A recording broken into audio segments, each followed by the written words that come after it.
siang Bapak Ibu semuanya. Gimana kabar Bapak Ibu pada hari ini? Yang kompak dong, ya. Gimana kabar Bapak Ibu hari ini? Luar biasa. Oke, baik. Sebelumnya saya ucapkan terima kasih kepada Bapak Ibu semuanya yang sudah melonggarkan waktunya untuk menghadiri kegiatan pada hari ini, ya. Sebelumnya perkenalkan nama saya Bapak Ibu. Iya, namanya sudah tidak asing lagi ya. Nama saya Lintar Sabtoputro. Saya calon guru penggerak angkatan 8 dari SD Negeri Cemara 2 Kota Surakarta. Iya, tepuk tangan dulu. Baik, Bapak Ibu semuanya, tujuan saya di sini mengumpulkan Bapak Ibu yaitu berupaya untuk menyebarkan pemahaman dan pengalaman budaya positif yang sudah saya peroleh dari kegiatan saya mengikuti JGP, dan hari ini saya berusaha untuk menyebarkan pemahaman yang sudah saya miliki untuk berbagi pada Bapak Ibu sekalian, sehingga Bapak Ibu yang ada di sini ini semuanya termasuk Bapak Ibu yang beruntung ya, karena nanti akan mendapatkan penyebaran pengalaman dan ilmu tentang budaya positif. Baik, Bapak Ibu semuanya udah hadir di sini. Saya tidak ingin hanya raganya yang hadir di sini. Saya pengen hatinya juga hadir di sini. Silakan untuk mengamati gambar yang ada di depan Bapak Ibu untuk memfokuskan bahwa panjenengan hatinya juga hadir di sini semuanya. Yang pertama ada hewan apa itu Bapak Ibu? Ada ikan, kura-kura, apalagi? Lumba-lumba, paus, kuda laut, gurita, ubur-ubur, ada lagi penyu. Ya, oke, baik. Berikutnya kita buktikan kalau Bapak Ibu hatinya sudah tenang, tidak berpikiran keluar. Jangan dijawab dulu, cukup dibatin aja ya. Berapa jumlah kura-kuranya? Jangan dijawab dulu ya.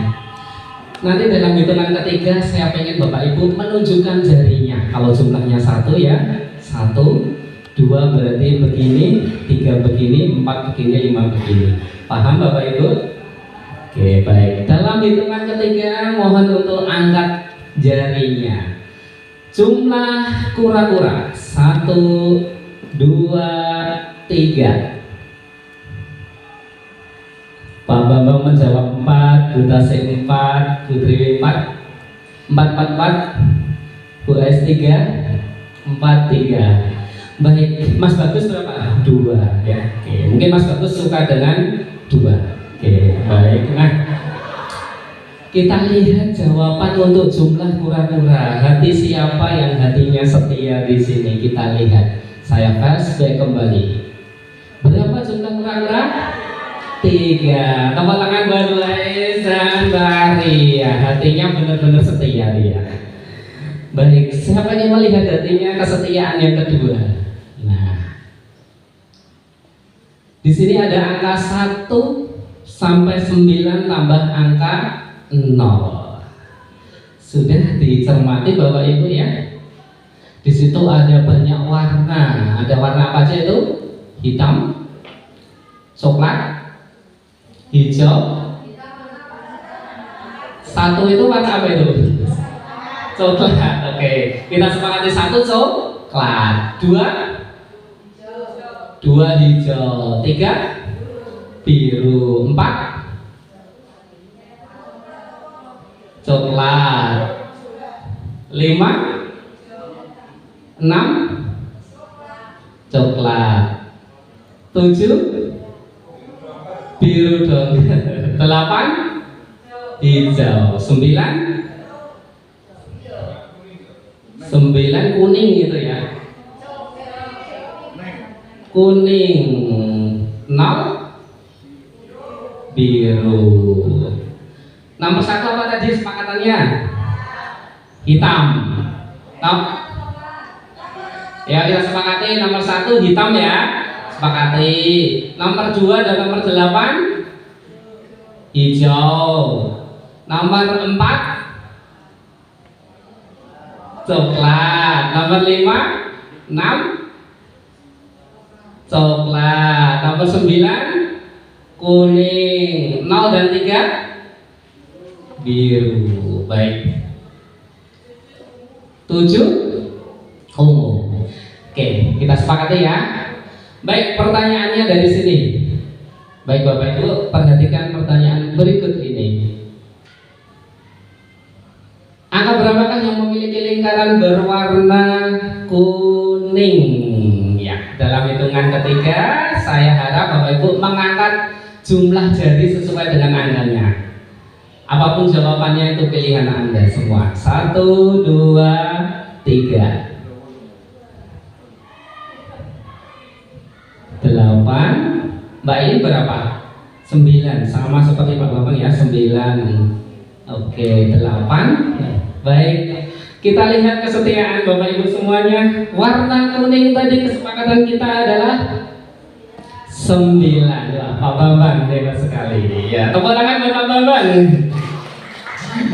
Baik Bapak Ibu, terima kasih untuk sudah atensinya sudah fokus ke sini. Baik, kita lanjutkan ke materi kita di sini. Tentang konsep ini budaya positif, ini ada beberapa konsep intinya Bapak Ibu dalam budaya positif. Yang pertama ada perubahan paradigma belajar, yang kedua ada disiplin positif, yang ketiga ada nilai-nilai kebajikan, kebutuhan dasar manusia, keempat motivasi perilaku manusia, kemudian posisi kontrol guru, keyakinan kelas, dan segitiga restitusi. Ya. Mungkin ini ada beberapa hal sudah tidak asing buat Bapak Ibu semuanya ya. Tapi ada juga di sini istilah-istilah yang baru yang sekiranya nanti Bapak Ibu juga harus mengetahuinya dan akan bermanfaat insyaallah.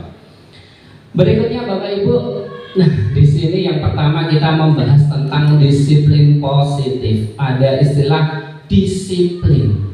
Nah, saya ingin bertanya pada Bapak Ibu, apa yang ada di benak Bapak Ibu kalau mendengar istilah disiplin waktu Bapak Ibu menjadi murid? Kalau mendengar disiplin itu kesannya bagaimana Bapak Ibu? Saya pengen mendengarkan kesan dari Bapak Ibu semuanya. Ya. Saya pengen dari Bu Farida.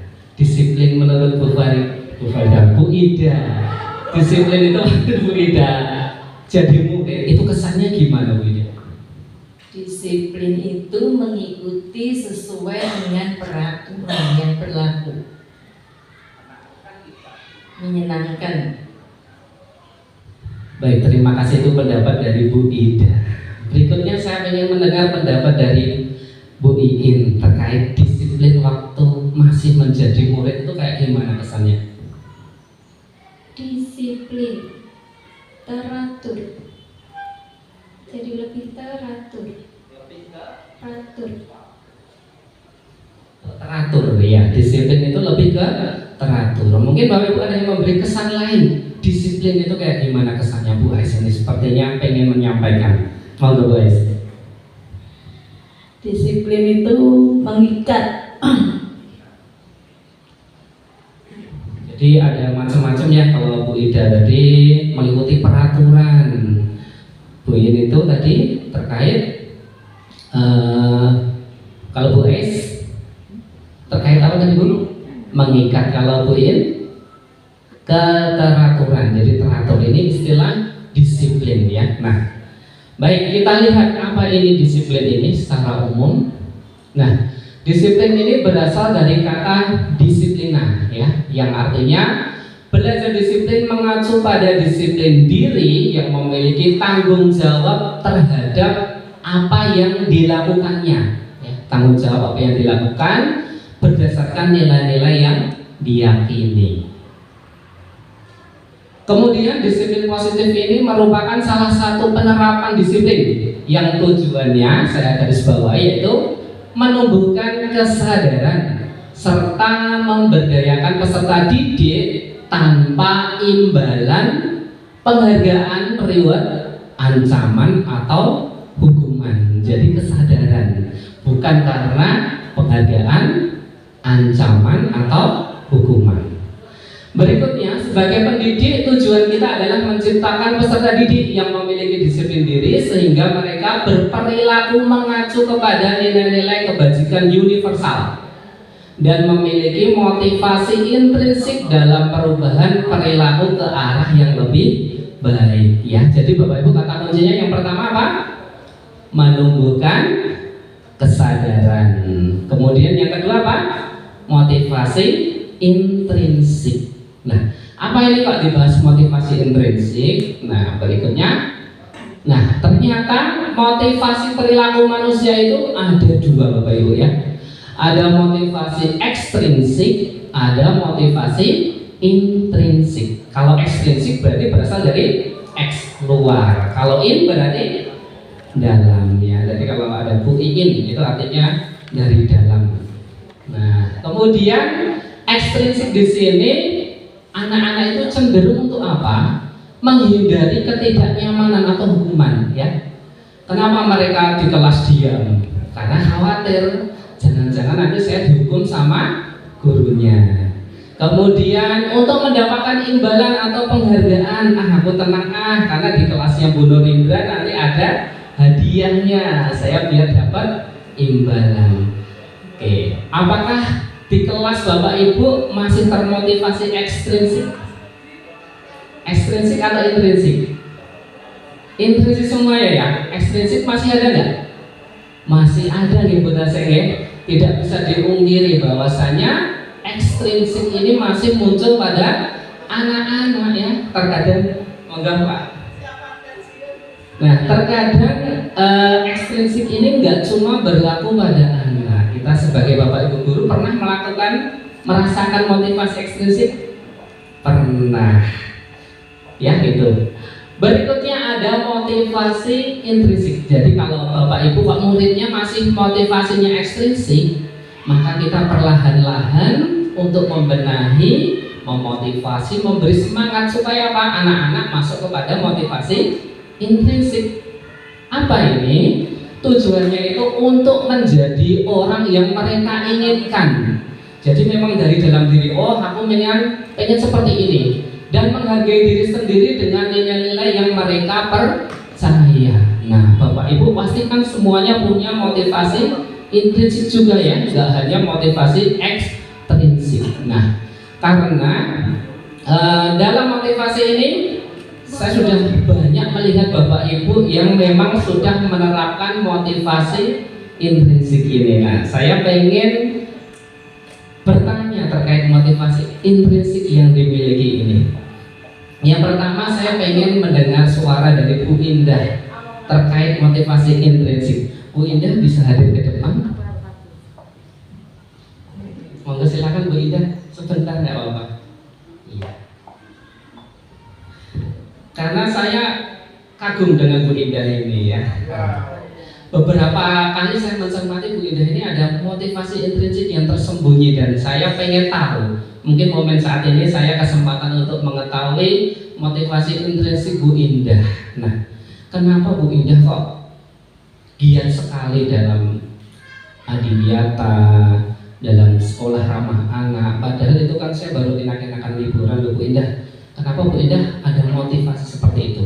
Apakah motivasinya ekstrinsik atau intrinsik? Kira-kira seperti apa motivasinya biar kita juga termotivasi sama Bu Indah? Silakan.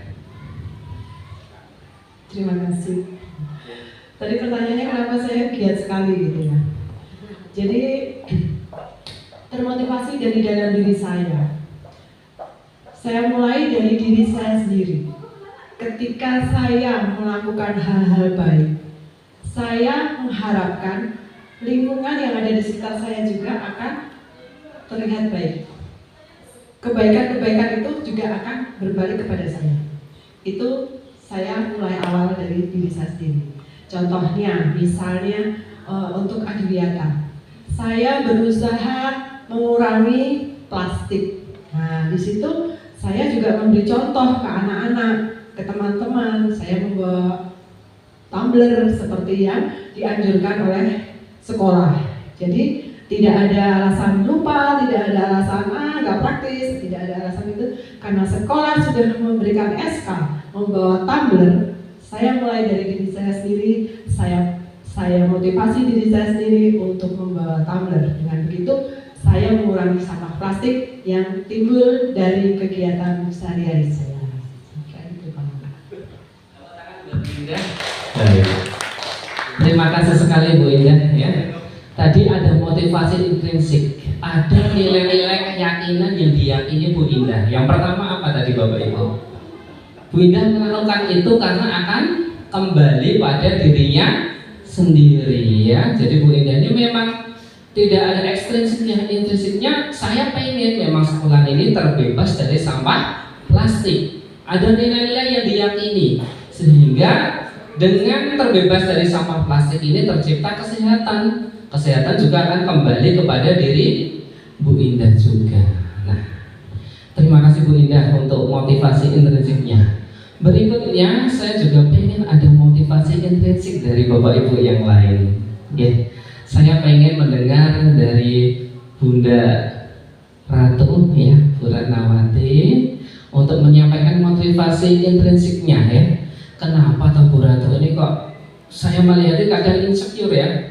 Bu Ratu ini sudah mengajar, masih mengikuti dulu itu ada istilahnya apa, lomba atau apa Bu Indah ya, Bu Ratu yang ke Semarang itu ya, ada kompetisi ya, praktik baik, kemudian masih mengikuti fasil. Padahal kalau posisi saya di Bu Ratu belum tentu, kenapa saya nggak mengambil zona nyaman aja lah, sudah jadi PNS, sudah sertifikasi, wah ini saya harus seperti itu, kan saya harusnya menikmati hari-hari saya. Mungkin bisa disampaikan Bunda Ratu, monggo. Ya, terima kasih atas kesempatannya Pak Lita. Jadi motivasi intrinsik ya, karena saya yang pertama adalah saya merasa senang dengan kegiatan yang saya lakukan. Jiwa saya ada di situ gitu ya.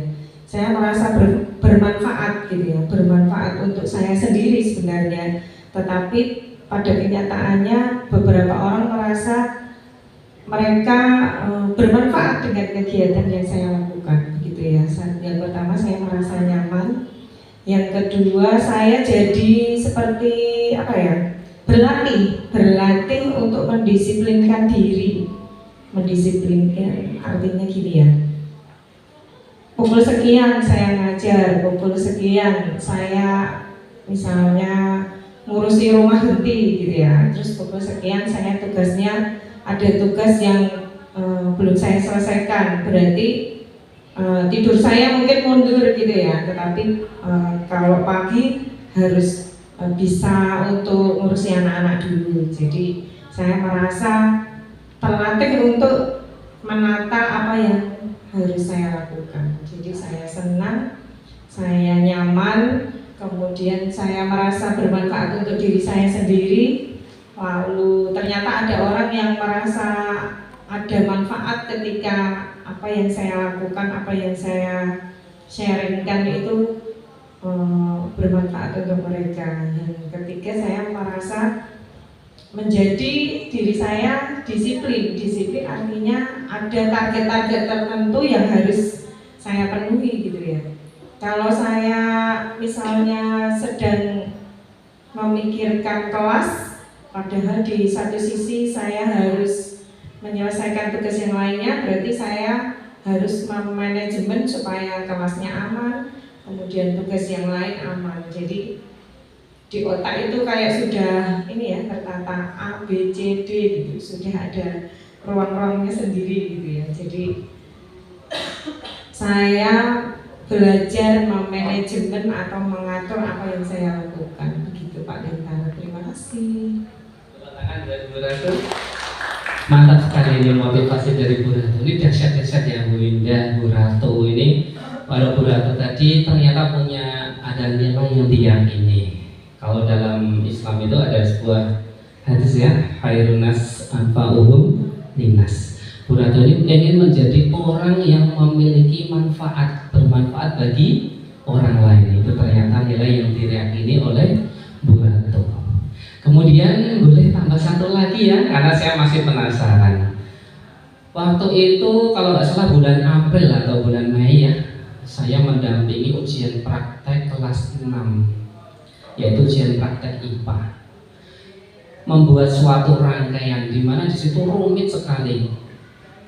Ada seorang guru yang harus menyiapkan mulai dari besinya dibengkokkan, dari itunya. Kok ribet sekali ya? Harusnya kan enak aja bikin ujian praktek yang lebih sederhana, nggak harus serumit itu. Nah, tentunya ada tujuan di balik hal yang dilakukan itu. Monggo silakan Pak Nuri untuk memberikan motivasi intrinsik kepada kita bahwasanya kenapa Pak Nuri ini kok sangat peduli sekali dengan greenhouse, dengan yang lain-lain, padahal itu sepertinya agaknya butuh waktu yang banyak. Pak Nuri mohon untuk memberikan sedikit motivasi intrinsik-nya. Monggo Pak Nuri. Iya. Terkait ujian praktek dan greenhouse itu, motivasi Pak Nuri apa itu? Sehingga Pak Nuri kok semangat ujian praktek kemarin kan itu ribet sekali Pak Nuri, saya melihat harus Pak Nuri nyiapkan besi yang dibengkokkan dulu, harus nyiapkan solder melubangi lampu-lampu itu dulu. Mungkin ada motivasi intrinsik yang bisa disampaikan, monggo Pak Nuri.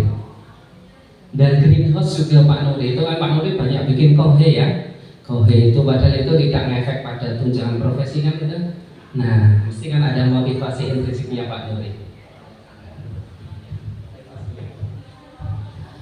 Saya dalam melaksanakan ujian praktek itu motivasinya terutama rasa tanggung jawab. Karena rasa tanggung jawab sebenarnya itu dulu banyak kendala, Pak. Sedikit cerita ya. Ketika saya menyiapkan bahan itu lampunya kan 3 volt. Ternyata ada lampu 4 volt. 4 volt ada lebih. Sehingga harus saya siapkan baterai minim 3 jam, menyiapkan 4 baterai 2 pasang. Itu untuk nyetel itu saya satu malam nggak tidur. Ketika saya coba hari berikutnya ternyata yang 4 volt itu cuma 1 atau 2. Saya harus mengubah lagi 2 malam nggak tidur. Nah itu motivasi saya, hanya rasa tanggung jawab bahwa itu tugas saya, tugas yang harus saya selesaikan dan waktunya begitu singkat. Jadi saya biasa kalau ada yang pas error begitu saya korbankan apa saja demi tanggung jawab saya. Hanya gitu Pak. Terima kasih. Tepuk tangan buat Pak Nuri. Ya. Jadi nilai yang diyakini Pak Nuri adalah rasa tanggung jawab. Begitu Bapak Ibu. Semoga kami selaku junior juga bisa meniru Pak Nuri. Semoga muncul tanggung jawab pada diri kami yang lebih baik. Baik, kita lanjutkan Bapak Ibu berikutnya. Nah, keyakinan kelas. Kalau Bapak Ibu kan paham ada nilai-nilai yang diyakini. Kalau peserta didik atau murid-murid kita mungkin bingung. Apa sih keyakinan yang mendasari saya untuk saya ini sadar, berbuat baik, tidak melakukan bullying, atau tertib dalam pembuangan sampah, atau tertib dalam mengikuti pembelajaran. Nah, ini kalau murid ini tidak bisa kita samakan dengan Bapak Ibu semuanya. Tentunya kita harus membuat yang namanya keyakinan kelas. Nah, di sini ada pertanyaan Bapak Ibu, mengapa keyakinan kelas? Mengapa bukan peraturan kelas? Gitu, Bapak Ibu, saya harap bisa menyampaikan pendapatnya. Kenapa di sini menggunakan keyakinan kelas? Kenapa bukan peraturan kelas? Bu, boleh minta pendapatnya, Bu? Monggo. Kenapa kok keyakinan bukan peraturan? Pakai mikrofon, Bu? Iya.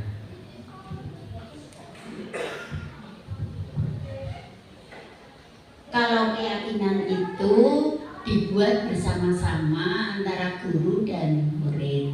Tapi kalau peraturan itu dibuatnya satu pihak saja, biasanya guru atau pemimpin seperti itu. Baik, terima kasih Bu kami. Jadi kalau keyakinan itu disepakati bersama-sama dengan murid dan guru. Kalau peraturan hanya sepihak, satu arah, sehingga Bapak Ibu diharapkan membuat keyakinan kelasnya masing-masing. Hari ini ada yang sudah membuat keyakinan kelas? Iya, tempatnya Bunda Ratu sudah membuat. Ada kelas lain lagi? Iya, Bu Ari bagus sekali. Ada lagi? Pak Bambang sudah membuat. Iya, bagus sekali ya Bapak Ibu. Perlu kita contoh, beliau-beliau sudah membuat keyakinan kelasnya. Nah, ada tahapan pembentukan keyakinan kelas. Nggih. Mungkin Bapak Ibu bisa berbagi pengalaman pembentukan keyakinan kelas itu tahapnya kayak gimana aja. Bu Nur Indra minta tolong berpendapat. Kalau menurut saya tahapan dalam membuat keyakinan kelas itu kita diskusi dengan anak-anak ya, berdiskusi dengan anak-anak kira-kira kesepakatan apa yang akan kita berlakukan dalam satu kelas. Ya, jadi anak berpendapat, lalu guru nanti memotivasi dan memberi dorongan kepada siswa agar bisa memberi masukan dan kalimatnya berupa kalimat positif ya. Jadi tidak kalimat negatif yang memberi kesan jangan melakukan sesuatu. Nah, itu tidak boleh. Jadi kita memberi masukan kepada anak-anak untuk membuat kalimat positif. Itu menurut saya. Terima kasih. Terima kasih Bu Nurida terkait proses pembentukan keyakinan kelas. Mungkin Pak Pri bisa memberikan pendapat Pak Pri terkait keyakinan kelas. Oke, Pak Pri masih ada kesibukan ya. Oke, baik, kita lanjutkan terkait pembentukan keyakinan kelas. Nah, di sini ada beberapa ketentuan dalam pembentukan keyakinan kelas. Yang pertama bersifat abstrak. Bersifat abstrak ini umum, memang tidak sedetail seperti peraturan Bapak Ibu. Jadi umum, bahasanya itu umum ya. Menjaga ketertiban di kelas ya. Jadi tidak sampai mendetail ya. Nah, itu. Kemudian berupa pernyataan universal. Universal ini artinya apa? Yang dibikin itu sudah terlepas dari agama, terlepas dari suku ya. Jadi keyakinan ini memang berlaku untuk semua. Jadi apapun agamanya berlaku keyakinan ini. Apapun suku, rasnya juga berlaku keyakinan ini ya. Berikutnya yang ketiga dibuat dalam pernyataan positif. Sudah disampaikan Bu Nur Indra tadi ya, pernyataan positif ya. Menjaga ya. Jadi bukan anak tidak ramai di kelas, tapi anak murid menjaga ketenangan dalam kelas. Kemudian yang keempat, sedikit saja agar mudah diingat. Keyakinan kelasnya jangan terlalu banyak ya Bapak Ibu. 20 keyakinan kelas, anak bingung nanti malah ya. Saya keyakinan kelasnya apa ya? Saya khawatirnya malah dia tidak yakin nanti dengan keyakinannya. Nah, kemudian berikutnya yang kelima, sesuai dengan kondisi kelas dan sekolah sehingga mudah diterapkan. Jadi keyakinan kelas ya dilihat kelasnya ya. Jadi bukan siswa menyimpan HP saat pembelajaran dilaksanakan. Sesuai nggak dengan kelas kita? Tidak sesuai. Siswa menutup laptop ya atau mematikan laptop saat pembelajaran, tidak sesuai ya. Jadi harus kita sesuai dengan kondisi kelas kita dan kondisi sekolah kita. Berikutnya, semua warga sekolah atau warga kelas dilibatkan saat membuat keyakinan kelas. Jadi semua murid ya diminta pendapatnya, diminta usulannya. Jadi nggak langsung gurunya membuat, saya mau buat ini, silahkan dilaksanakan. Nah, berarti itu condong seperti peraturan ya. Namanya keyakinan, anak-anak kita membuat keyakinan. Oh, keyakinannya seperti ini, kesepakatan bersama. Nah, itu ya, itu jadi semuanya dilibatkan. Berikutnya ada nilai-nilai kebajikan. Dalam keyakinan kelas itu tentunya ada nilai-nilai kebajikan, yaitu nilai yang disepakati bersama, lepas dari suku, bangsa, agama, bahasa maupun latar belakangnya. Ya, ini nilai kebajikan. Berikutnya di sini ada contoh nilai kebajikan institusi atau organisasi ya. Ini yang sudah paling hafal dengan kita, yaitu profil pelajar Pancasila. Yang pertama, beriman dan bertakwa pada Tuhan Yang Maha Esa, berakhlak mulia, kebinekaan global, mandiri, gotong royong, bernalar kritis dan kreatif. Ya, saya kira sudah hafal semuanya. Ini terkait profil pelajar Pancasila. Kemudian ada nilai kebajikan organisasi atau institusi yang lain, berikutnya ada Ibu Primary Years Program, ya, ada PYP. Ini adalah program usia dasar, ya, biasanya 6 tahun ini, ya. Jadi di situ ada toleransi, rasa hormat, integritas, mandiri, menghargai, antusias, empati, keingintahuan, kreativitas, kerjasama, percaya diri, dan komitmen. Ini pada PJP. Berikutnya ada life skill, keterampilan hidup yang berisi dapat dipercaya lurus hati, pendengar yang aktif, tidak merendahkan orang lain, memberikan yang terbaik dari diri. Ya, ini terkait life skill. Berikutnya Bapak Ibu, nah ini yang terpenting bagi kita, yaitu pembelajaran dengan paradigma yang baru. Pembelajaran dengan paradigma baru ini merupakan pembelajaran yang dirancang berdasarkan prinsip pembelajaran berdiferensiasi, sehingga para peserta didik belajar sesuai kebutuhannya berdasarkan tahap perkembangan sesuai teori psikologi modern untuk mewujudkan profil pelajar Pancasila. Di sini ada istilah berdiferensiasi. Artinya apa Bapak Ibu? Kita mencoba melakukan pembelajaran sesuai dengan kebutuhannya, ya.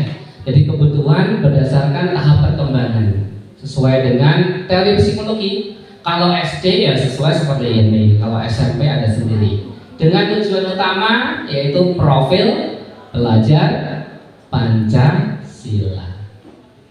Nah, ini Bapak Ibu, mesti semuanya Bapak Ibu punya imaji tentang anak-anak, ya. Bisa dilihat di depan ini. Imajiku tentang murid di masa depan. Nah, ini ya. Ini kegiatan pembelajaran yang saya coba untuk berdiferensiasi, ya. Yang pertama, di situ siswa memanfaatkan neraca satu lengan yang ada di PSP, ya. Nah, harapan saya, ya, impian saya, imaji saya tentang murid di masa depan itu menjadi seorang arsitek, ya. Berikutnya di sebelah situ ada siswa yang menggunakan situ ada tabung reaksi juga, ya, dan neraca pegas. Nah, untuk mengukur sesuatu yang sifatnya kecil, ya, yang lebih teliti. Dengan harapan apa nanti kalau dewasa bisa menjadi seorang analis laboratorium. Bisa dilihat fotonya Daniel dengan fotonya analis di situ hampir sama ternyata, ya. Dan pas ngajar ternyata keduanya ada kesamaan. Nah, semoga nanti kedepannya memang bisa tercapai. Amin. Berikutnya memanfaatkan greenhouse. Nah, greenhouse di sini dengan imaji saya itu anak-anak kedepannya menjadi seorang ahli pertanian, ya. Menjadi pertanian tapi bukan pertanian yang manual, ya, tradisional, tapi pertanian yang memang sudah modern, ya. Jadi menjadi seorang ahli pertanian. Nah, itu imaji saya tentang murid di masa depan. Berikutnya, nah, anak-anak ternyata ada kebutuhan yang dimiliki, kebutuhan dasar manusia, ya. Tidak hanya kita, tapi anak-anak itu juga punya kebutuhan dasar. Nah, di sini kebutuhan dasar manusia yaitu segala sesuatu yang kita lakukan untuk mendapatkan apa yang kita inginkan. Seluruh tindakan yang kita lakukan memiliki tujuan tertentu dan semua usaha terbaik yang kita lakukan adalah dalam rangka agar kebutuhan dasar kita terpenuhi dengan baik. Bapak Ibu pernah melihat anak-anak itu berbuat sesuatu yang tidak kita sukai? Mungkin Pak Rizky bisa disampaikan yang menurut Pak Rizky itu sebenarnya ini sangat mengganggu sekali yang dilakukan anak ini. Bisa disampaikan mungkin? Mungkin perbuatan siswa yang kurang sesuai saat pelajaran, yaitu melakukan aktivitas di luar materi pembelajaran yang telah disampaikan. Contohnya saat guru sedang menyampaikan materi atau menjelaskan materi, siswa tersebut gojek sendiri, berbicara sendiri dengan temannya, atau melakukan aktivitas yang lain. Seperti itu. Nah, tadi tempatnya Pak Rizky ternyata ada siswa itu saat pelajaran malah dia sibuk beraktivitas yang lain. Menurut Bapak Ibu kira-kira punya alasan nggak siswa melakukan hal seperti itu? Ada alasan nggak? Ada kebutuhan yang ingin dicapai siswa nggak? Ya, ada. Mungkin di sini Bapak Ibu merasa jenuh. Saya harus pakai ini karena ada kebutuhan yang harus dipenuhi. Ya.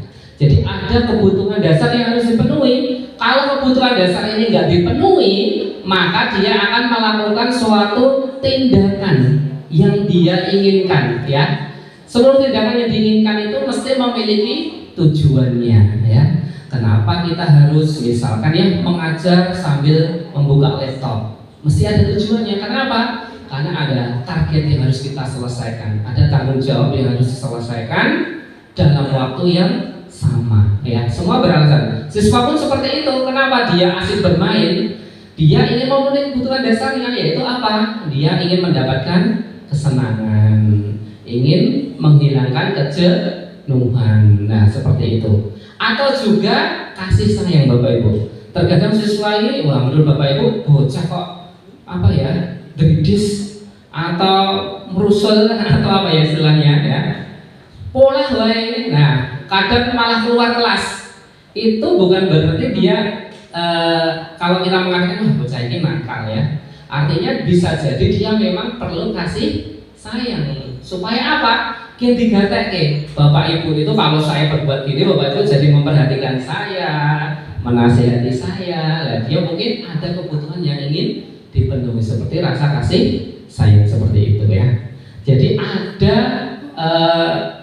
latar belakangnya. Nah, baik kita lihat ini ada 5 kebutuhan dasar manusia. Yang pertama bertahan hidup ya. Tahan hidup ini jelas ya, ada pakaian, makanan, tempat tinggal, keamanan, kesehatan. Ada yang kedua kasih sayang. Kasih sayang dan rasa diterima. Bapak Ibu mesti sangat membutuhkan ini yang kedua ini, kasih sayang dan rasa diterima ya. Saya pertama kali masuk ke sini ya khawatir, jangan-jangan saya di sini nggak mendapatkan kasih sayang dan diterima, rasa diterima. Saya kan agak itu ya insecure juga ya, sekolah sebesar ini, gurunya banyak ya. Terkadang saya pas baru duduk di sini, saya lihat ada Bu Indah bercanda dengan Pak Ayis, Mas Bagus. Kenapa saya nggak diajak bercanda? Ya, ada rasa seperti itu. Jadi saya ada rasa khawatiran, jangan-jangan saya tidak bisa diterima di sini, ya. Nah, jadi itu memang kebutuhan dasar manusia. Kemudian yang ketiga penguasaan, ya penguasaan ini jelas, Bapak Ibu ya, ada harga diri, keinginan untuk dianggap. Seperti saat ini saya pengen Bapak Ibu hadir di sini ya. Itu termasuk kebutuhan penguasaan. Saya pengen Bapak Ibu hadir melihat presentasi saya ya. Jadi itu penguasaan yang ingin saya penuhi. Kemudian keempat ada kebebasan ya, ada mandiri, memiliki pilihan ya. Ini termasuk kebebasan karena ada anak yang memang kebutuhan dasar yang paling banyak dan dipenuhi di kebebasannya terkadang ya. Dia terkadang pengen pilihan saya itu pembelajaran kayak gini, saya jenuh pembelajaran ya praktek, keluar, joyful learning, sehingga tidak terasa pembelajaran yang dilakukan itu dengan happy, tapi saya jadi pintar. Ya, itu yang diinginkan para anak-anak ya. Tapi terkadang kan kita keterbatasan waktu untuk menyiapkan beberapa media perangkat terkait penyelenggaraan itu.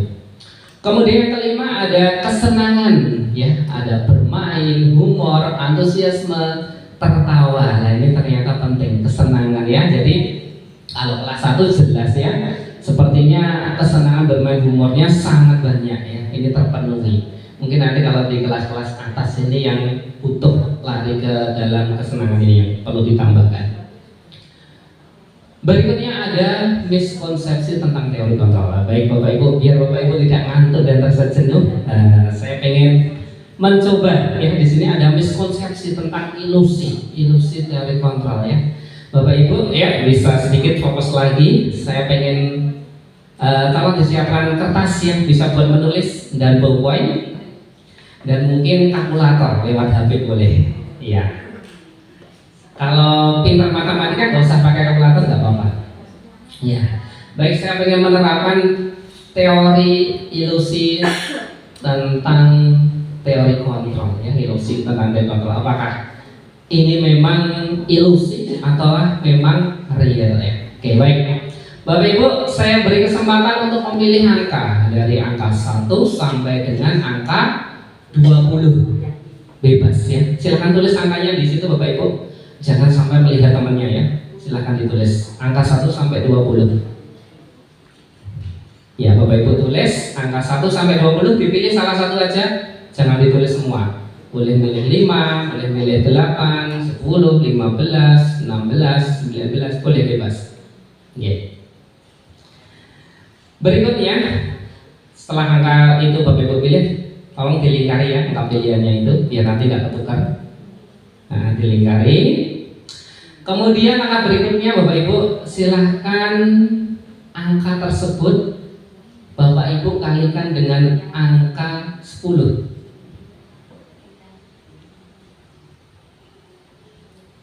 Ya, nanti bisa dibantu kalkulator. Oke, setelah Bapak Ibu kalikan dengan angka 10, langkah berikutnya hasilnya tadi sudah ketemu hasilnya Bapak Ibu ya. Silakan dibagi dengan angka 2.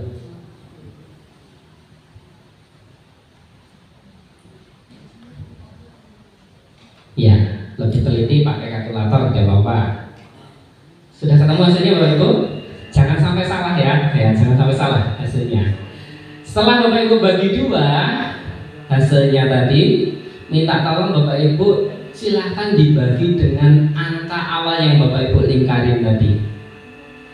Silahkan dibagi dengan angka yang pertama kali Bapak Ibu lingkarin tadi. Mohon tidak melihat temannya ya, mohon tidak melihat temannya.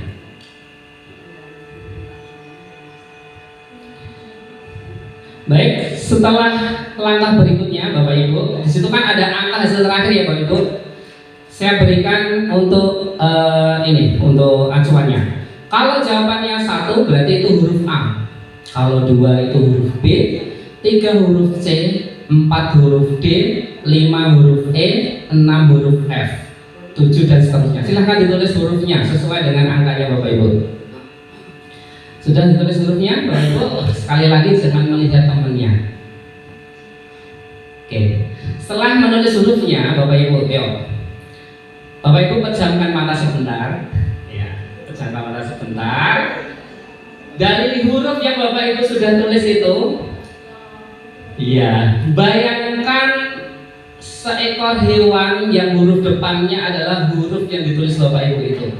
Bayangkan dulu dengan tutup mata. Setelah ketemu hewannya, buka mata dan tulis ke situ Bapak Ibu. Sudah ketemu hewannya, silahkan ditulis di situ Bapak Ibu. Oke, sudah ditulis semua hewannya Bapak Ibu. Energi saya agak habis ini karena harus memberikan ilusi ke banyak Bapak Ibu ya. Baik, saya pengen cek ilusi saya berhasil nggak pada Bapak Ibu. Jawaban dari Pak Rizky, elang. Silahkan Bu. Saya Oke, ada kesalahan dalam perhitungan Pak Bambang? Berapa? Elang. Semut. elang.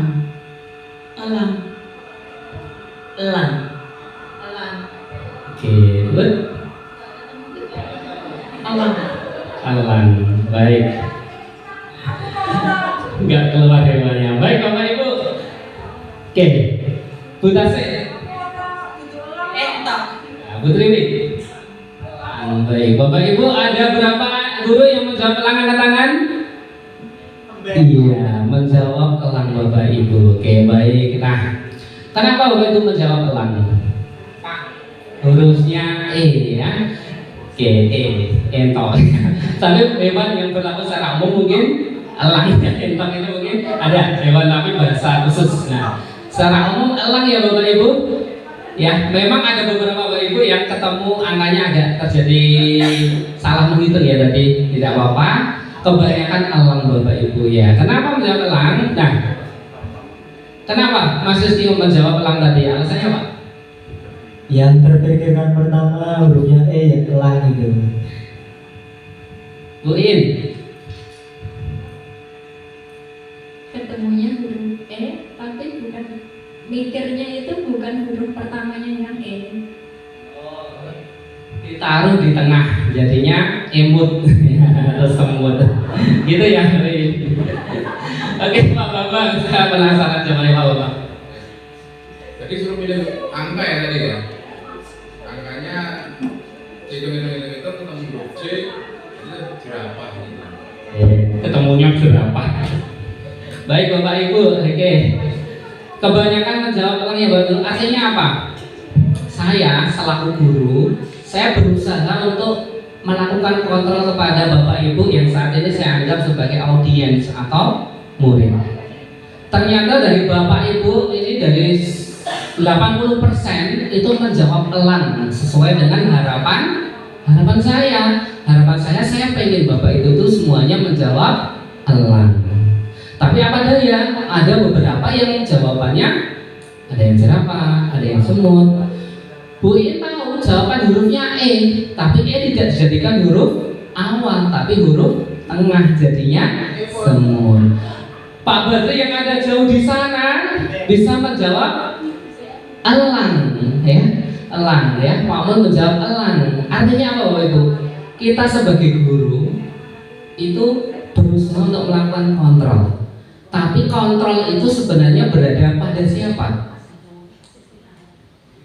Iya, pada diri sendiri. Saya pengen pintar, bukan ya istilahnya. Saya pengen kamu menjadi seperti ini, ya. Tetapi murid memang menghendaki saya tidak seperti itu. Saya suka seperti ini, ya. Artinya kita berusaha mengontrol, tapi kembalinya kepada siapa? Kepada murid. Murid itu yang memiliki kendali. Kalau tadi Bapak Ibu nggak mau nulis, nggak mau hitung, ketemu nggak jawabannya elang? Nggak mau, ya. Kenapa Bu Es mau saya kontrol? Karena dirinya memang membuka. Saya mau melakukan apa yang diperintah oleh Pak Din tadi ya Bu Es. Iya. Kalau Bu Es nggak mau, ketemu nggak? Nggak ketemu, ya.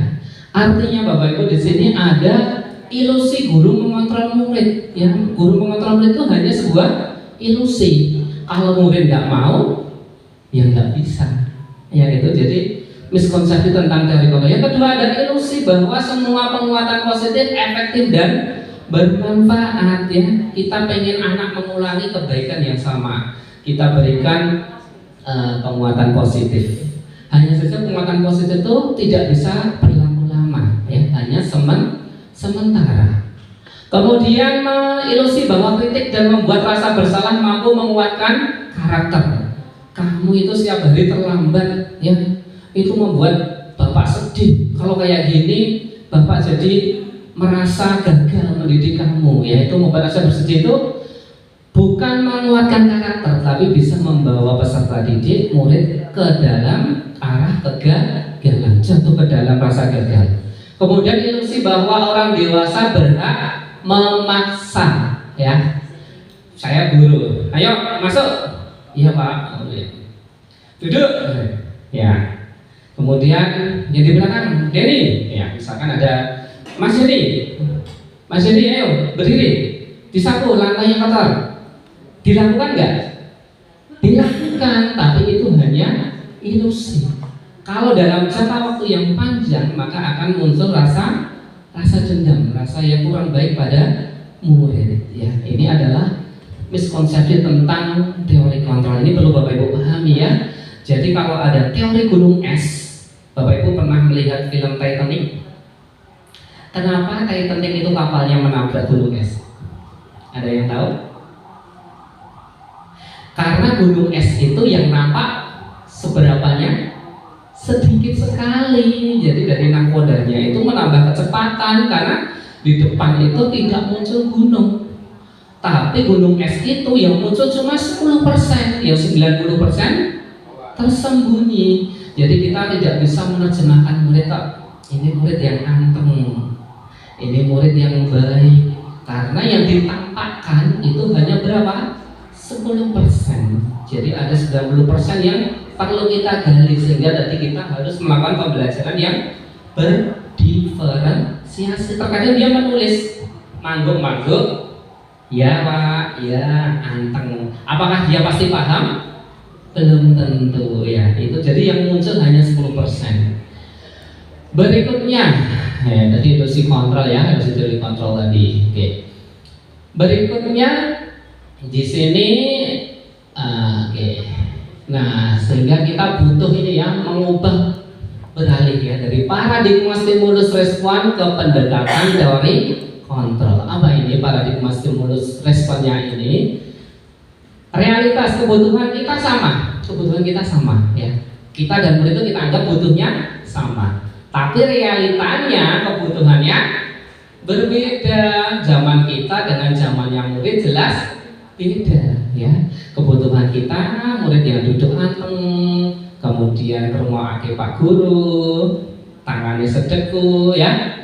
Mungkin saat ini murid butuhnya beda. Saya ini butuh life skill Pak untuk mengikuti perkembangan saat ini ya. Saat ini ya, saya harus bisa IT, harus bisa misalkan skill dalam itu dance atau yang lain, skill dalam musik, dalam olahraga yang keren-keren untuk YouTuber saya. Nah, itu kan macam-macam. Artinya apa? Kebutuhannya tidak bisa disamakan kita dengan murid ini. Kemudian semua orang melihat hal yang sama ya. Kalau teori kontrol itu setiap orang itu memiliki gambaran yang berbeda. Menurut saya wis apik ngene wae, wis duduk tenang, sudah berjalan apa adanya lah. Tapi menurut ibu ini belum tentu. Itu hal yang stagnan. Kalau seperti ini kita akan tertinggal. Kita di zona nyaman tertinggal. Nah, itu artinya apa? Semua orang itu memiliki gambaran yang berbeda. Kemudian kita mencoba mengubah orang agar berpandangan sama dengan kita. Ini sudah tidak berlaku ya. Malah kita harus berusaha memahami pandangan orang lain tentang dunia. Jadi kita berusaha memahami ya apa yang disampaikan, misalkan dari senior Pak Bambang, Mas, ayo coba kaos kuwi ra patut untuk mengikuti Zoom. Menurut saya Angel enak, nyaman ya, itu pandangan saya. Tapi menurut pandangan Pak Bambang itu style budaya disiplin positif tidak masuk. Maka saya juga harus berusaha punya gambaran pandangan seperti Pak Bambang ya, berusaha. Kemudian perilaku buruk dilihat sebagai suatu kesalahan ya. Murid perilaku buruknya itu salah ini kamu ya, lari-lari. Tapi kita berusaha untuk apa? Semua perilaku memiliki tujuan ya, kebutuhan dasar tadi. Kemudian orang lain bisa mengontrol saya, tapi hanya Anda yang bisa mengontrol diri Anda ya. Jadi kalau kita nggak mau ya sudah ya, ayo Mas Rizky lari. Kalau dia pengennya duduk ya sudah duduk ya. Jadi nggak bisa, yang bisa kontrol ya diri kita sendiri. Saya bisa berikutnya, pemaksaan ada pada saat bujukan gagal. Kalau kita membujuk gagal ya, seperti saya pada buin, ayo bikin ini, nggak mau. Nah, maka saya muncul, saya paksa. Nah, itu nggak boleh ya, karena itu masuk pada stimulus respon. Di sini bukan paksaan tapi apa? Ayo kita cari jalan tengah, kita melakukan kolaborasi, kemudian konsensus, menciptakan pilihan-pilihan yang baru. Yuk gimana kalau kita sepakati ini ya. Jadi kalau saya dipaksa, aku punya pendapat ini, saya nggak suka pendapat itu terlalu ribet dan tidak efektif. Saya suka ini ya, tidak selalu harus dipaksakan, tapi kita ambil kolaborasi. Yuk duduk bersama. Nah, berikutnya model berpikir menang kalah kalau dulu ya. Jadi ada yang deal, programnya menang, berarti yang satu kalah. Nah, di sini di teori kontrol ini modelnya berpikir menang, yaitu win-win solution. Semuanya menang ya, terakomodir. Berikutnya Bapak Ibu, lah ini ada 5 posisi kontrol ini Bapak Ibu. Ini penting ya, ketika kita menyelesaikan kasus di dalam kelas ya. Meskipun Bapak Ibu saya yakin sudah memiliki jam terbang yang cukup tinggi. Hanya saja ini ada dasar teori supaya kita lebih mantap dan terstruktur dalam melaksanakan penyelesaian kasus. Yang pertama sebagai penghubung, yang kedua membuat merasa bersalah. Jadi siswa itu dihukum, pokoknya pelanggaran kita hukum. Yang kedua, siswa pelanggaran kita bikin dia merasa bersalah. Ya. Kowe iki piye to Le, dikandani kok ya ora berubah-ubah, bapak sampai lelah, pusing mikirin kamu, malah nggak bisa tidur, pagi nggak sempat sarapan. Ya, kamu berubah lah ya. Kalau seperti ini bapak bisa-bisa umurnya tambah tua nanti ya. Padahal semuanya makin lama makin tua ya. Berikutnya sebagai teman, ayolah nak, demi bapak ibu, ayolah ya, demi bapak ibu, nanti bapak juga kena marah nanti dari ibu kepala sekolah, ayo dong dilakukan. Itu sebagai teman. Kemudian ada pemantau. Nah, kamu melakukan ini, tahu nggak konsekuensinya? Kalau kamu datang terlambat, tahu Pak, push up, ya ayo lakukan. Nah, kamu terlambat masuk kelas, tahu konsekuensinya? Nyapu Pak, ayo lakukan. Nah, itu pemantau, dikawal terus. Berikutnya yang kelima ini adalah manajer. Ya, manajer itu kalau dalam perusahaan sebagai leader tertinggi yang mengatur dalam perusahaan itu. Kita lihat di dalamnya. Ini ada kasus ya, biar Bapak Ibu paham 5 posisi kontrol yang kita pakai saat ini yang mana. Ini ada kasus siswa tidak memakai atribut lengkap saat upacara bendera. Yang kita lihat posisi kontrol kita di posisi mana. Yang pertama, kalau kita sebagai penghukum, nah ayo hormat pada bendera selama 1 jam. Apakah kita pernah melakukan seperti itu? Alhamdulillah tidak pernah. Berarti kita terhindar dari posisi kontrol penghukum. Yang kedua, pembuat merasa bersalah. Berapa kali Bapak Ibu harus memberitahu kamu selalu saja mengecewakan Bapak Ibu. Pernah seperti itu Bapak Ibu? Pernah ya. Tapi ini minimal sudah naik 1 level dari penghukum. Ya, tapi ini masih sama-sama membawa siswa ke dalam jatuh rasa gagal ya. Kedua ini. Yang ketiga, sebagai teman, ayo dong ikuti aturan sekolah, tolong bantu ibu bapak yang sekali ini. Ya sudah, tidak apa-apa, lain kali jangan sampai berbuat seperti ini lagi ya. Nah seperti itu. Kalau dalam ini, teman ini kelemahannya, dia akan seperti halnya memang terbiasa dengan kita ya. Efeknya itu tidak masuk dalam kesadaran diri. Jadi seperti ketagihan, bukan ketagihan ya, apa ya bahasanya? Artinya nanti ketika dia mendapatkan guru lain, maka nanti posisi kontrol teman ini akan hilang, ya. Jadi ketertiban dia akan hilang. Nah itu. Kemudian pemantau, kamu sudah melanggar peraturan sekolah, kamu tahu konsekuensinya.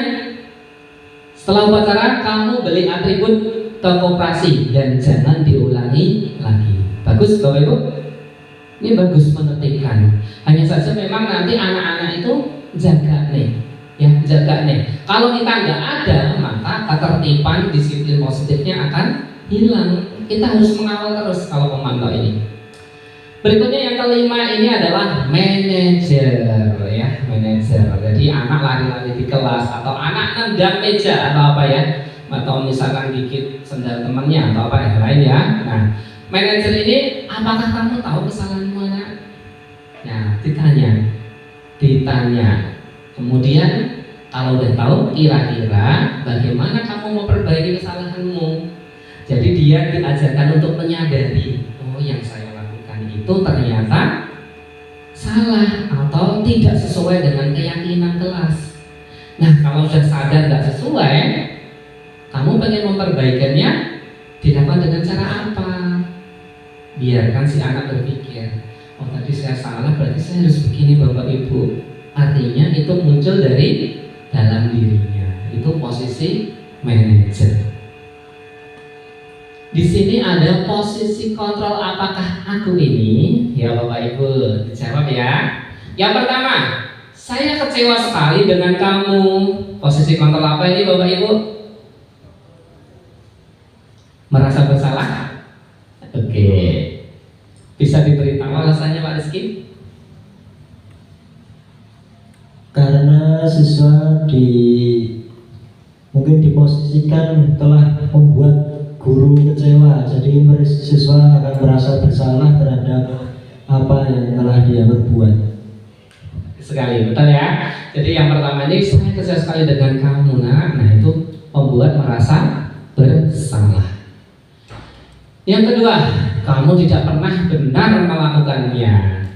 Bisa disampaikan Mas Bagus, Pak Bagus.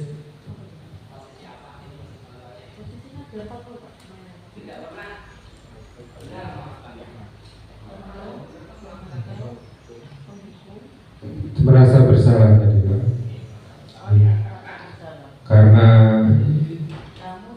tidak pernah benar melakukan, jadi anak juga merasa aku kok salah terus toh gitu.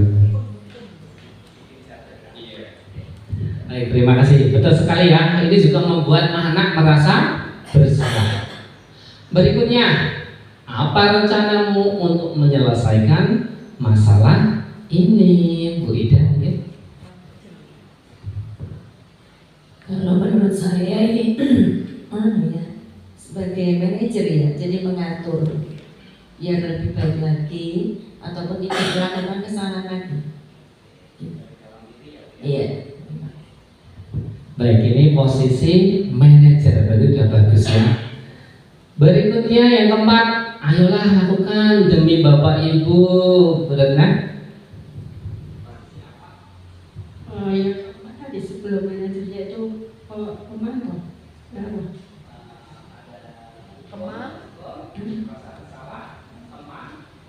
Pemantau.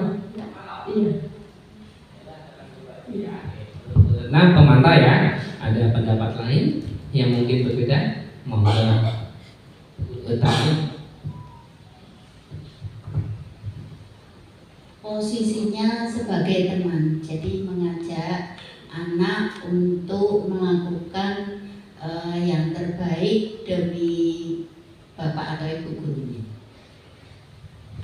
Terima kasih Bu. Nah, jadi ada dua jawaban ya. Jadi kalau di sini kita lihat, ayolah lakukan demi Bapak Ibu ya. Ini contohnya memang ke teman, gitu ya, ke teman. Berikutnya yang kelima, kamu tidak pernah mendapatkan nilai jika tidak mengerjakan tugas. Monggo Pak Bambang. Sebagai penghukum ya, karena ini mengancam dengan tidak mendapatkan nilai jika tidak mengerjakan tugas, ya tidak bernilai. Baik, ada yang punya pendapat lain sebagai penghukum? Ibu Eni Hidayati mungkin punya pendapat lain dalam pertanyaan yang kelima ini. Monggo Ibu. Karena saya mengikutinya hanya di ujung, tadi saya ingat ada 5. Boleh nggak Mas, saya sebelum menjawab pertanyaan ini saya bertanya dulu? Ya. Tadi kan ada 5 posisi kontrol kita. Pertanyaan saya, apakah ada beberapa yang tidak boleh kita lakukan sama sekali? Apakah kelimanya ini boleh kita lakukan melihat situasi dan kebutuhan? Atau mutlak mau jadi manajer kok, apa jadi teman kok? Ini untuk penghukum tidak boleh seperti itu. Jadi tolong nanti disampaikan apakah memang 5-5-nya boleh dilakukan sesuai dengan kondisi dan kebutuhan. Kalau saya menjawab ini, kamu tidak pernah mendapatkan nilai jika tidak mengerjakan soal. Yang nomor 2 tadi selain penghukum apa Bapak? Obat merasa bersalah, pemantau, teman. Kalau saya kok seperti Pak Bambang ya, menghukum ya, kamu tidak pernah mendapatkan nilai jika tidak mengerjakan tugas. Penghukum atau apa ya? Kalau saya sih cenderung ke penghukum. Gitu ya Pak, terima kasih. Baik, terima kasih Bu Eni. Pak Hukum, ada jawaban lain Bapak Ibu? Biasanya ini salah jawaban. Iya. Jawaban lain. Oke, kamu tidak pernah mendapatkan nilai jika tidak mengerjakan tugas. Ini condong ke dalam konsekuensi. Konsekuensi nek dalam tugas ya itu nilai. Konsekuensi condongnya ke apa tadi Bapak Ibu? Iya. Kalau konsekuensi itu contohnya ke dalam pemantau ya, pemantau. Ya udah kamu nggak mengerjakan ya tidak mendapatkan nilai ya. Kamu nggak ngambil nasi ya berarti kamu nggak bisa makan siang. Jadi ada konsekuensi yang akan terjadi itu ya. Berikutnya ada ini ya. Tadi ada pertanyaan Bu Eni, apakah dari 5 posisi kontrol ini harus manajer saja? Apakah bisa dilakukan yang lain?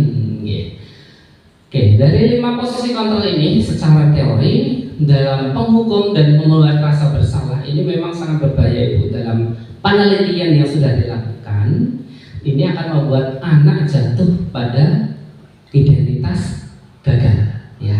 Jadi identitas gagal kemudian membuat rasa bersalah. Bisa dia malu, bisa dia jadi apa ya, anaknya nanti yang tertutup, introvert, kemudian insecure dengan hal-hal yang sudah terjadi waktu itu, yang pengalaman-pengalaman buruknya. Nah, kemudian untuk teman, kalau teman ini sifatnya tidak bisa kuat bertahan lama. Nanti ketika bertemu dengan orang lain akan lemah. Sehingga dalam 5 mosquito tadi yang disarankan minimal pemantau, ya, pemantau memberi konsekuensi. Kalau seperti ini konsekuensinya seperti ini, dan anak tahu, ya, konsekuensi itu tahu, ya, tahu. Kemudian yang paling ideal memang manajer. Kenapa manajer ini paling ideal? Bisa kita lihat apakah dalam manajer ini. Nah, karena dalam manajer ini menerapkan yang namanya segitiga restitusi, ya, sama-sama menertibkan. Dari 5 tadi semua tujuannya biar tertib. Hanya saja ini ada prosesnya, ya. Jadi minimal memantau, ya. Kalau ideal ke segitiga restitusi. Karena di sini menggunakan suatu dialog yang dijalankan oleh guru agar dapat menghasilkan murid itu yang mandiri dan bertanggung jawab. Murid dicoba untuk bertanggung jawab, ya. Ini ada 3 tahapannya. Yang pertama, menstabilkan identitas. Ya, Bapak Ibu, menstabilkan identitas ini penting, ya. Ini langkah pertama. Yang kedua, validasi tindakan yang salah. Yang ketiga, menanyakan keyakinan. Nah, ini ada penjelasannya. Yang pertama, menstabilkan identitas. Ini prinsip membuat kesalahan adalah bagian dari proses pembelajaran. Bapak Ibu bisa bilang, oh, berbuat salah itu wajar, nak. Tidak ada manusia yang sempurna. Bapak Ibu juga pernah melakukan itu. Bapak Ibu tidak mau mencari siapa yang salah, tapi Bapak Ibu ingin mencari solusi dari permasalahan ini. Kamu berhak merasa begitu, ya. Jadi ini untuk menstabilkan identitas. Anak itu sudah berbuat salah, dipanggil Pak Pri, takut nggak? Takut, maka otak reptilnya akan berfungsi di situ. Otak reptil berfungsi itu dia mencari aman dan nggak akan jujur, ya. Kebanyakan apa yang dilakukannya pokoknya aman, ya. Ada Pak Pri, dia menghindar dari saya. Atau enggak, kalau ditanya berbohong. Kenapa? Karena otak reptilnya bekerja, dia nyari aman, posisi aman. Tetapi kalau kita sudah melakukan stabil identitas, berbuat salah itu wajar, nak, ya. Kamu berhak merasa begitu. Atau Bapak Ibu juga pernah melakukan itu. Kalau seperti itu, anak kira-kira luluh nggak? Luluh. Nah, kalau luluh, maka otak primatanya akan muncul, mamalianya muncul, perasaannya mulai muncul, terbuka dengan Bapak Ibu, nggak takut lagi. Karena apa? Sudah distabilkan identitasnya. Tadi emosi menggeh-menggeh, duduk dulu, nak, duduk dulu. Kamu habis apa tadi? Saya emosi, Pak. Tadi itu makanan saya diambil teman saya tendang, Pak, ya. Masih emosi, ya. Nah, distabilkan. Oh, begitu. Kenapa kok kamu tendang? Lah, itu makanan sesuatunya loh, Pak. Saya nggak bawa bekal uang dan saya merasa lapar. Bapak Ibu, oh begitu ya. Wajar ya kamu melakukan seperti itu. Mungkin kalau Bapak di posisi kamu, mungkin bisa jadi melakukan seperti itu, ya, karena lapar, nggak bawa uang saku, ya. Nah, untung kamu berbuatnya nggak berlebihan. Nah, mungkin kalau kamu nggak mengendalikan diri bisa lebih parah lagi. Dengan gitu anak itu tersupport, ya, bukan kita manjakan tapi kita stabilkan. Nah, kalau proses yang satu ini sudah berhasil, sudah tenang, enak, maka kita lanjutkan proses yang kedua, kita validasi tindakan yang salah. Validasi itu artinya apa?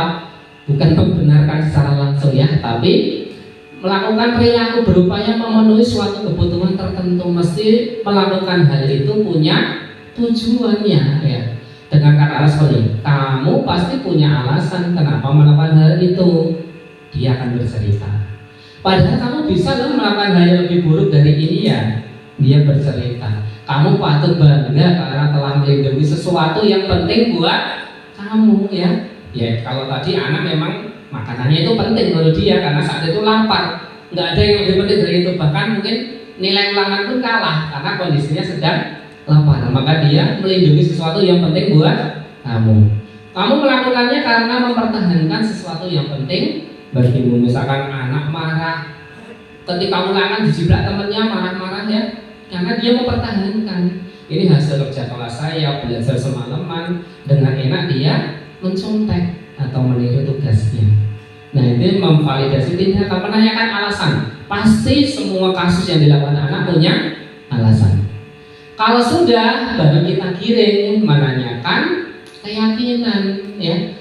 Ini berdasarkan prinsip teori kontrol bahwa pada dasarnya kita termotivasi secara intrinsik tadi. Saya melakukan diskusi dengan Bu Indah, dengan Bunda Ratu dan Pak Nuri tadi, apakah motivasi intrinsiknya? Ternyata berbagai macam. Di dalam motivasi intrinsik mesti dia menyebutkan apa? Keyakinan. Bu Indah tadi keyakinannya apa? Berbuat baik akan kembali ke saya. Saya menjaga kebersihan ya saya akan sehat. Kalau Bu Ratu, saya ini menjadi orang yang bermanfaat buat orang lain. Nah, itu keyakinan yang dimiliki. Kalau di sini berarti keyakinan kelas. Kemudian nilai apa yang telah disepakati bersama di kelas, apa keyakinan, seperti apa gambaran kelas yang ideal menurut kamu? Kamu ingin menjadi orang yang seperti apa? Nah, ini yang bisa kita lanjutkan untuk keyakinan kelas. Maka di situ anak kalau tahu keyakinan kelasnya akan bilang, oh Pak, saya melanggar ini Pak, tidak menghargai teman sekelas. Nah, itu dia akan bercerita. Kemudian apa yang dilakukan untuk memperbaiki hal tersebut, maka dia akan berpikir untuk berusaha menjawabnya itu. Nah, kemudian di sini ada satu video Bapak Ibu yang mungkin saya buat, dan ini buatnya secara mendadak ya, mungkin Bu Indah tahu ya. Mungkin ada rencana ya dadak ya. Tapi ada hikmahnya Bu Indah. Itu jam 9 saya japri anak, jam 10 datang. Saya bikin video selesai. Kemudian setelah bikin video, saya diberi sesuatu sama mamanya Fabian. Jadi saya dapat video selesai plus ada sesuatunya. Nah, ternyata ada hikmahnya Bu Indah ya. Meskipun saya sempat dikasih nasihat Bu Indah, bukan dimarahin ya, tapi dikasih nasihat. Nah, ini videonya ya. Mungkin mohon maaf Bapak Ibu, di sini saya baru sadar setelah bikin video, ternyata saya itu memakai kaos. Tapi kaos saya berkerah. Menurut aturan kuliah masih boleh. Ya. Baik, saya putarkan. Percepat.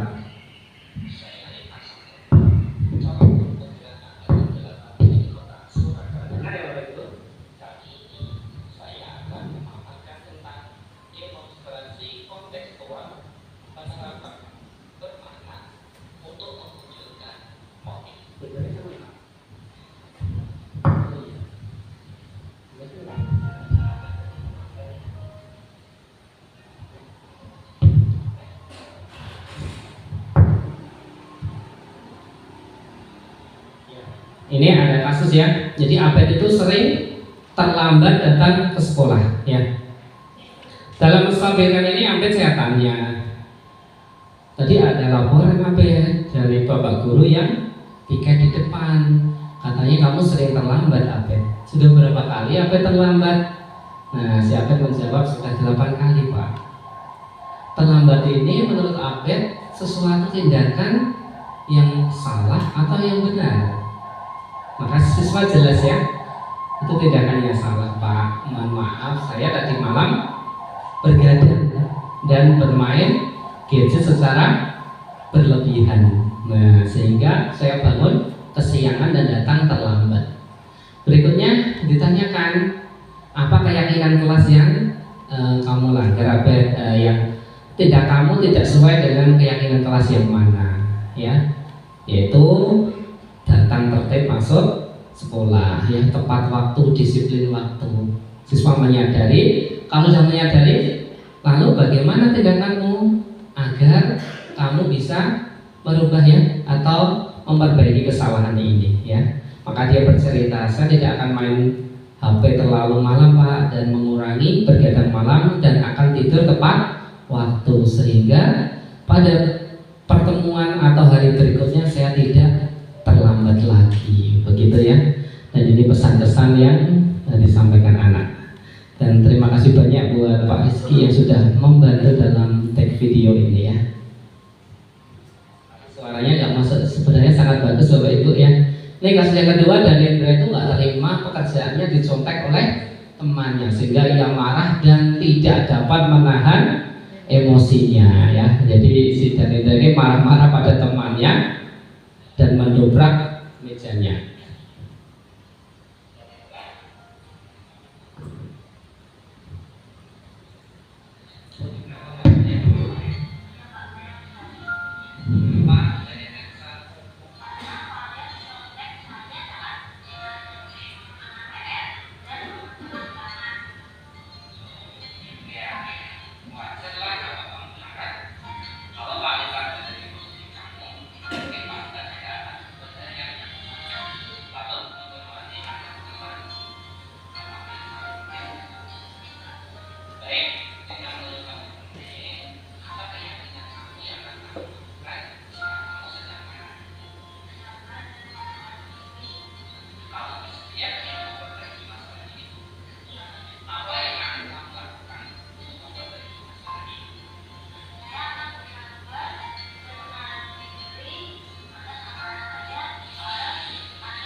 Baik, itu tadi ya Bapak Ibu video tentang simulasi penerapan disiplin positif teori kontrol menggunakan posisi kontrol manajer dengan segitiga restitusi. Baik, itu tadi Bapak Ibu. Dan ini penutup Bapak Ibu ya, sudah di hadapan Bapak Ibu ya.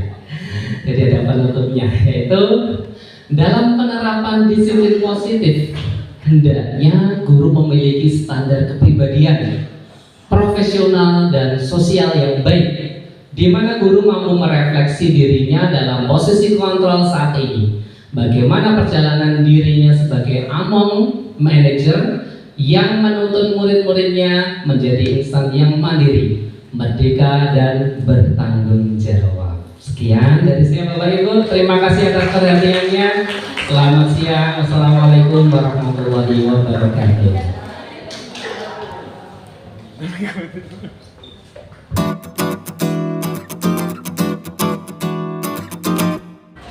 Baik, selamat pagi anak-anak semuanya.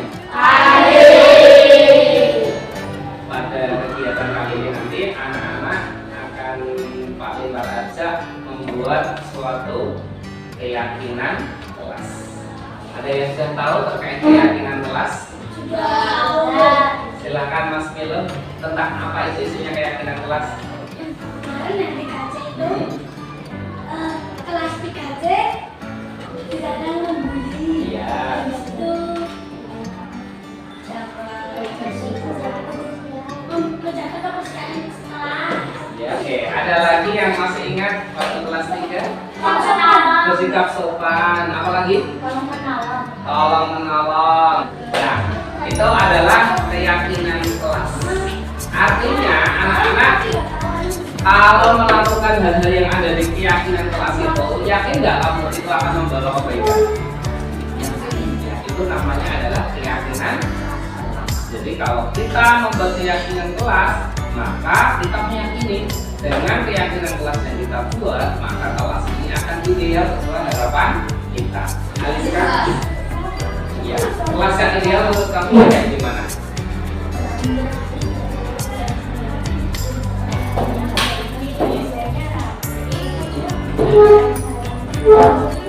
Dalam badannya tersusun. Maunya asalnya tambah juga. Nah, keinginan-keinginan kalian itu nanti silakan dituliskan di sini ya dalam bentuk keyakinan kelas. Jadi biar kelas kamu nanti bersih, rapi, terus tenang, nyaman, belajar, tidak ada bullying. Nanti boleh ditulis di sini ya. Jadi keyakinan kelasnya apa toh? Menghormati antar teman. Kemudian apa lagi? Menjaga kebersihan kelas. Apalagi ya? Nah, menjaga kerukunan, saling tolong menolong banyak ya. Nah, ini ya. Nanti boleh dituliskan di sini ya.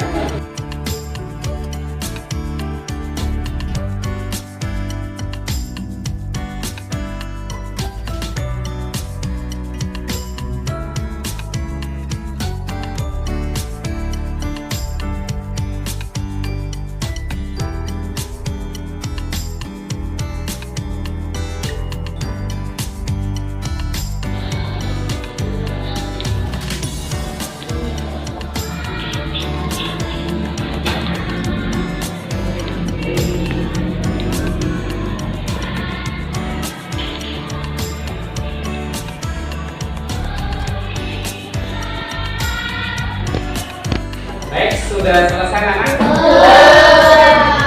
Yang sudah? Bapak anak coba akan sudah. Baik. Nah, bagian anak yang sudah selesai, boleh silakan ditempel di sini ya.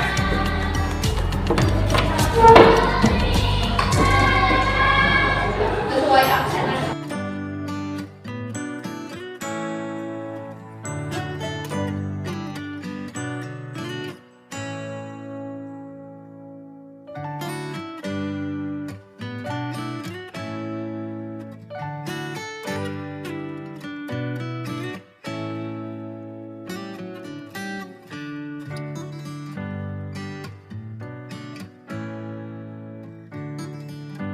Baik anak-anak, ini tadi semuanya sudah mengumpulkan keyakinan kelas yang kalian buat masing-masing ya.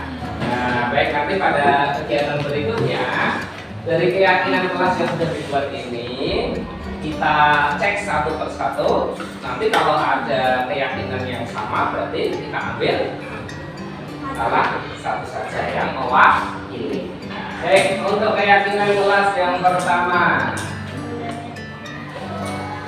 menghormati antar teman, tidak boleh membuli antar teman, bersikap sopan, tidak boleh ada perundungan. Baik. Nah, di sini ada hampir kesamaan ya. Jadi tidak boleh ada perundungan, tidak boleh membuli. Berarti itu masuk dalam menghormati antar teman. Baik, Pak kita tuliskan di sini ya. Menghormati. Ya, jadi apa? Menghormati. Menghormati antar teman.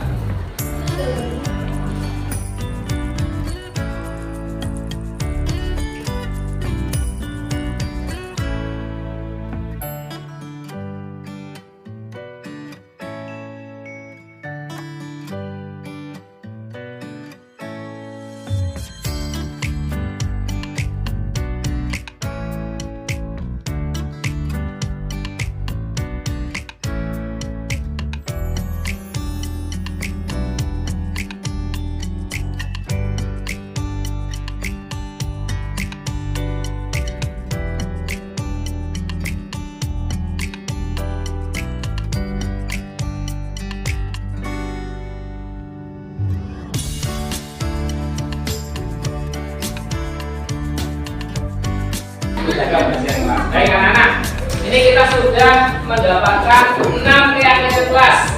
Yang pertama apa ini anak-anak?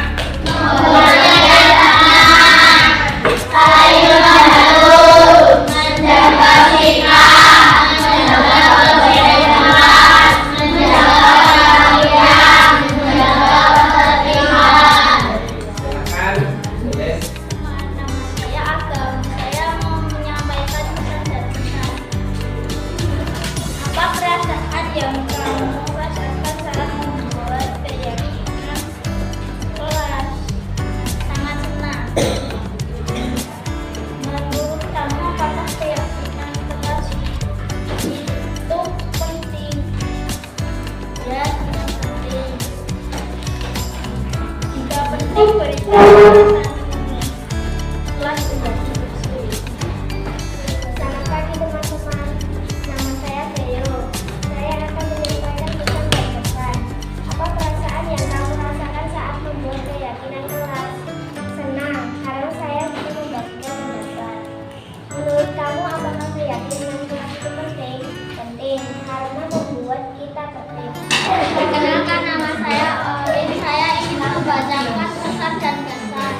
Apa perasaan yang kamu rasakan saat membuat keyakinan kelas? Jawabannya, saya senang karena keyakinannya dilakukan.